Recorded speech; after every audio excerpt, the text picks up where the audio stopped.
ماشاءاللہ پروگرام بڑے ہی آب و تاب کے ساتھ تقریباً 2.5 گھنٹے سے چل رہا ہے۔ اب اس پروگرام کی ایک اہم کڑی اور ہمارے اس پروگرام کے مہمانان خصوصی حضرت مولانا محمد خالد صاحب، محتمم مدرسہ تحفیظ القرآن کوٹ قلعہ شہر اعظم گڑھ و ترجمان پاسبان علم و ادب گروپ کو میں دعوت دیتا ہوں کہ حضرت مولانا تشریف لائیں اور اپنے خطاب سے ہم سامعین کو مستفیض فرمائیں۔ السلام علیکم ورحمۃ اللہ وبرکاتہ۔ الحمد للہ رب العالمین والصلاة والسلام علی سید الانبیاء والمرسلین، اما بعد، قال اللہ تعالی فی القرآن الکریم، اعوذ باللہ من الشیطان الرجیم، بسم اللہ الرحمن الرحیم، یا ایھا الذین آمنوا قوا انفسکم واہلیکم نارا وقودها الناس والحجارة عليها ملائكة غلاظ شداد لا يعصون الله ما أمرهم ويفعلون ما يؤمرون، صدق الله العظيم۔ قال النبي صلى الله عليه وسلم، إذا مات ابن آدم انقطع عنه عمله إلا ثلاث، صدقة جارية، علم ينتفع به، وولد يدعو له، أو كما قال عليه الصلاة والسلام۔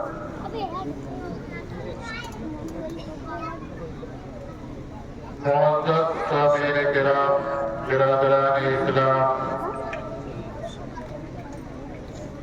عزیز طلبہ و طالبات، گاؤں کے قابل قدر و محترم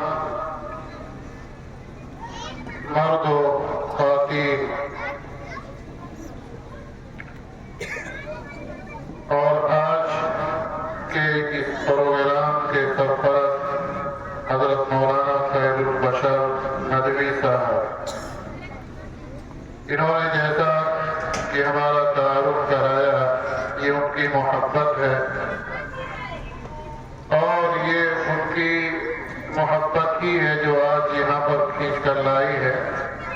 ہمارا ان کا تعلق بہت دیرینہ ہے، درمیان میں کافی گیپ رہا، بڑی مشکل سے ملے تو ان کی محبت جوش میں آ گئی، اور اسی محبت کی بنیاد ہی پر یہاں حاضری کی سعادت حاصل ہوئی، اور حاضر ہو کر مسرت بھی محسوس ہو رہی ہے۔ میں نے آپ حضرات کے سامنے قرآن کریم کی ایک آیت اور اللہ کے رسول صلی اللہ علیہ وسلم کا ارشاد گرامی نقل کیا ہے۔ اللہ رب العزت اپنے کلام میں ارشاد فرماتے ہیں کہ اے ایمان والو، خود کو اور اپنے اہل و عیال کو جہنم کی آگ سے بچاؤ، جس کا ایندھن انسان اور پتھر ہوں گے، جس پر تندخو اور شدید قوت والے ملائکہ متعین اور مقرر ہوں گے۔ وہ ایسے ہیں جو اللہ رب العزت کی نافرمانی نہیں کرتے، وہ وہی کرتے ہیں جن کا انہیں حکم دیا جاتا ہے۔ اللہ نے ایمان والوں کو خطاب کیا کہ خود کو بھی اور اپنے اہل و عیال کو بھی جہنم کی آگ سے بچاؤ۔ آج کے دور میں دیکھا جا رہا ہے کہ ہم چند عبادات اور اعمال کر کے مطمئن ہو جاتے ہیں، اولاد کی جانب سے بے فکر ہوتے ہیں، ہماری اولاد کیا کر رہی ہے، ہماری بچیاں اور ہمارے بچے، ان کی کیا مصروفیات ہیں، کیا ترجیحات ہیں، ان کی کیا سرگرمیاں ہیں، ہمیں اس سے کوئی تعلق نہیں ہوتا الا ماشاء اللہ۔ ہم اپنی چند عبادات پر قناعت کر کے یہ سمجھ لیتے ہیں کہ یہ ہمارے لیے کافی ہے، جبکہ حقیقت یہ ہے کہ ہم سے کل میدان محشر میں جب اللہ رب العزت کی عدالت کے سامنے پیشی ہوگی، ہمارے ماتحتوں کے تعلق سے ہم سے سوال کیا جائے گا۔ حضرات انبیاء کرام علیہ السلام کی زندگیوں کو دیکھیں کہ وہ اپنی اولاد کے تعلق سے کس قدر فکر مند ہوتے تھے۔ اللہ نے حضرت یعقوب علیہ السلام کا تذکرہ کرتے ہوئے ارشاد فرمایا، ام کنتم شہداء اذ حضر یعقوب الموت اذ قال لبنیہ ما تعبدون من بعدی۔ حضرت یعقوب علیہ السلام کی موت کا وقت قریب ہے، اپنے بیٹوں کو بلاتے ہیں، دنیا سے جاتے ہوئے ان کی آخرت کی فکر کر رہے ہیں، پوچھتے ہیں کہ میرے بعد تم کس کی عبادت کرو گے؟ حضرت ابراہیم علیہ السلام کعبۃ اللہ کی تعمیر کر کے فارغ ہوتے ہیں تو اولاد کے بارے میں دعا کرتے ہیں، رب اجعلنی مقیم الصلاۃ ومن ذریتی ربنا وتقبل دعاء ربنا واجعلنا مسلمین لک ومن ذریتنا امۃ مسلمۃ لک۔ اس طرح کی دعائیں کرتے ہیں کہ اے پروردگار عالم، مجھے اور میری ذریت کو نمازی بنا، پروردگار عالم مجھے اور میری نسلوں کو اپنا مطیع اور فرمانبردار بنا۔ حضرت اسماعیل علیہ السلام کے بارے میں آتا ہے، وَاذْكُرْ فِي الْكِتَابِ إِسْمَاعِيلَ إِنَّهُ كَانَ صَادِقَ الْوَعْدِ وَكَانَ رَسُولًا نَبِيًّا وَكَانَ يَأْمُرُ أَهْلَهُ بِالصَّلَاةِ وَالزَّكَاةِ۔ وہ بھی اپنے اہل و عیال کو نماز اور زکوٰۃ کی تاکید کرتے ہوئے نظر آتے ہیں۔ غرض ہے کہ حضرات انبیاء کرام علیہ الصلاۃ والتسلیم اور اللہ کے نیک اور برگزیدہ بندے وہ اپنے اعمال پر مطمئن نہیں ہوتے، بلکہ اپنی اولاد کے بارے میں فکر مند ہوتے ہیں۔ وہ اپنی اولاد کی دنیا سنوارنے سے زیادہ آخرت سنوارنے کی فکر کرتے ہیں۔ وہ اپنی اولاد کے تعلق سے دنیا کے مقابلے میں آخرت کے لیے زیادہ فکر مند ہوتے ہیں۔ اپنی اولاد کی دنیا سنوارنا، ان کے مستقبل کو بہتر سے بہتر بنانے کی کوشش کرنا اور انہیں اس حال میں چھوڑ کر جانا کہ جانے کے بعد وہ کسی کے دست نگر نہ ہو، کسی کے محتاج نہ ہو، بہت ضروری ہے۔ یہ محبت کی بات ہے، تعلق کی بات ہے، ایسا ہونا چاہیے، لیکن صرف دنیا ہی سنواری جائے یہ محبت نہیں ہے۔ اصل محبت یہ ہے کہ ان کی آخرت سنواری جائے اور ان کی آخرت انہی مکاتب اور مدارس میں سنورتی ہے۔ میں نے ایک حدیث نقل کی اللہ کے رسول صلی اللہ علیہ وسلم کی۔ اللہ کے رسول صلی اللہ علیہ وسلم ارشاد فرماتے ہیں کہ جب انسان مر جاتا ہے تو اس سے اس کا عمل منقطع ہو جاتا ہے، یعنی دنیا میں وہ جو کچھ کرتا تھا اچھا یا برا، اب اس کا تعلق ختم ہو جاتا ہے، لیکن اس کے 3 اچھے اعمال ایسے ہوتے ہیں کہ دنیا سے جانے کے بعد بھی اس کا میٹر چالو رہتا ہے اور اس کا ثواب ملتا رہتا ہے۔ ایک تو صدقہ جاریہ، کوئی ایسا کام کر دیا کہ اللہ کے بندے اس سے فائدہ اٹھا گئے، مسجد بنوا دیا، مدرسہ بنوا دیا، مکتب تعمیر کروا دیا، سڑک بنوا دیا، کنواں کھدوا دیا، آنے جانے والوں کے لیے پانی کا نظم کر دیا، یہ سب صدقات جاریہ ہیں۔ جب تک لوگ اس سے فائدہ اٹھائیں گے، مرنے والے کو اس کا ثواب ملتا رہے گا۔ دوسرے، ایسی اولاد جو صالح ہو اور والدین کے گزر جانے کے بعد وہ والدین کے لیے دعا کرتی ہو، وہ صالح اولاد آپ کو اسی مدرسے میں ملے گی، اسی مکتب میں ملے گی۔ والدین کا مقام اور مرتبہ کیا ہوتا ہے؟ زندگیوں میں ان کی کتنی قدر ہوتی ہے۔ اللہ رب العزت نے اولاد کے لیے والدین کو نعمت بنایا ہے۔ والدین کا سایہ اولاد کے سر پر یہ اللہ رب العزت کا فضل ہوتا ہے۔ یہ ساری چیزیں مدارس میں دکھائی جاتی ہیں، انہی مکاتب میں بتائی جاتی ہیں۔ اسکول اور کالج کے سلیبس میں کوئی ایسا چیپٹر آپ کو نہیں ملے گا جس میں اسٹوڈنٹ کو والدین کے مقام اور مرتبے کے بارے میں بتایا جاتا ہو۔ یہ ساری چیزیں آپ کو انہی چھوٹے چھوٹے مکاتب اور مدارس میں بتائی جائیں گی، آپ کے بچوں کو سکھائی جاتی ہیں۔ اسی لیے یہ مکاتب اور یہ مدارس بہت غنیمت ہے، روئے زمین پر اللہ رب العزت کا احسان ہے۔ محترم بزرگوں اور دوستوں، جب تک یہ مدارس باقی ہیں، جب تک یہ مکاتب قائم رہیں گے، وائٹ ہاؤس کی سفیدی برقرار رہے گی اور لال قلعہ کی سرخی باقی رہے گی۔ جس دن یہ مدارس دم توڑنے لگیں گے، یہ مکاتب ختم ہونے لگیں گے، سمجھ لیجیے کہ کائنات کا نظام درہم برہم ہونے کا وقت قریب آ جائے گا، قیامت آ جائے گا۔ انہی مدارس میں اللہ اللہ سکھایا جاتا ہے، انہی مدارس میں اللہ کے نبی سے محبت اور اللہ کے نبی کی تعلیمات پر عمل کرنا سکھایا جاتا ہے۔ انہی مکاتب میں والدین کی عزت، ان کے احترام کا درس دیا جاتا ہے۔ انہی مدارس میں بڑوں کے ساتھ پیش آنے کا طریقہ سکھایا جاتا ہے۔ انہی مکاتب میں چھوٹوں پر شفقت کرنے کی تعلیم دی جاتی ہے۔ سب کچھ یہی ملتا ہے، انہی مدارس میں ایک بہترین انسان بنایا جاتا ہے، اور سب سے بہترین مسلمان وہ ہوتا ہے جو سب سے بہترین انسان ہوتا ہے۔ اسی طرح سب سے بہترین انسان وہ ہوتا ہے جو سب سے بہترین مسلمان ہوتا ہے۔ ان مدارس اور مکاتب میں ایمان بھی سکھایا جاتا ہے اور لوگوں کو انسان بھی بنایا جاتا ہے۔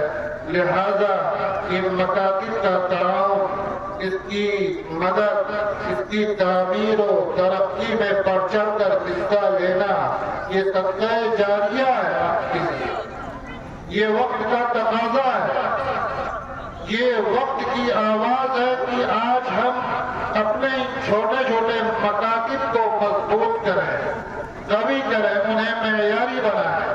وہ پہلے والے رسمی مکاتب کی طرح سے نہ رہیں، بلکہ حالات اور وقت کے تقاضے کے مطابق یہاں کا تعلیمی معیار بلند کیا جائے، بہتر سے بہتر بنایا جائے۔